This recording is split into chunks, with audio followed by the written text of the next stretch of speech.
അതിരപ്പള്ളി മേഖലയിൽ വീണ്ടും കാട്ടാനയുടെ ആക്രമണം. 17-ാം ബ്ലോക്കിൽ കാട്ടാന ക്വാർട്ടേഴ്സ് തകർക്കുകയെന്ന ആക്രമണ സമയത്ത് ക്വാർട്ടേഴ്സിൽ ആളുകളില്ലായിരുന്നു. MS ലിഷോയുണ്ട്. ലിഷോയ്, വിവരങ്ങൾ. 17-ാം ബ്ലോക്കിൽ താമസിക്കുന്ന രാജേന്ദ്രന്റെ ക്വാർട്ടേഴ്സിന് നേരെയാണ് ആക്രമണം ഉണ്ടായത്. ഈ പരിസരത്ത് തന്നെയുള്ള ഒരു പള്ളിയും ഈ കാട്ടാനകൾ ആക്രമിച്ചിട്ടുണ്ടായിരുന്നു. ഇന്നലെ രാത്രിയാണ് ഈ കാട്ടാനകൾ ആക്രമണം നടത്തിയത്. വീടിന്റെ ഒരു ഭാഗം തകർക്കുകയും പള്ളിയുടെ പിൻവശം തകർക്കുകയും ചെയ്തിട്ടുണ്ട്. ഈ മേഖലയിൽ കാട്ടാനകളുടെ സാന്നിധ്യം സ്ഥിരമായി ഉള്ളതാണ്.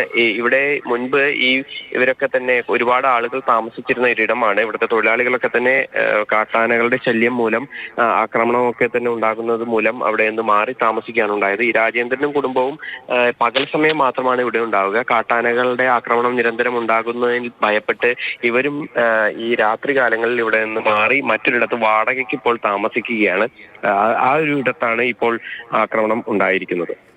ശരി, MS ലിഷോയാണ് വിവരങ്ങൾ നൽകിയത്. ക്വാർട്ടേഴ്സിൽ ആളുകൾ ഉണ്ടായിരുന്നില്ല, പക്ഷേ ഒരു നാശനഷ്ടം അവിടെ ഉണ്ടായിട്ടുണ്ട്. അപകടകരമായ ഒരു സാഹചര്യമുണ്ട് എന്നാണ് ലിഷോയ് നൽകുന്ന വിവരത്തിലുള്ളത്.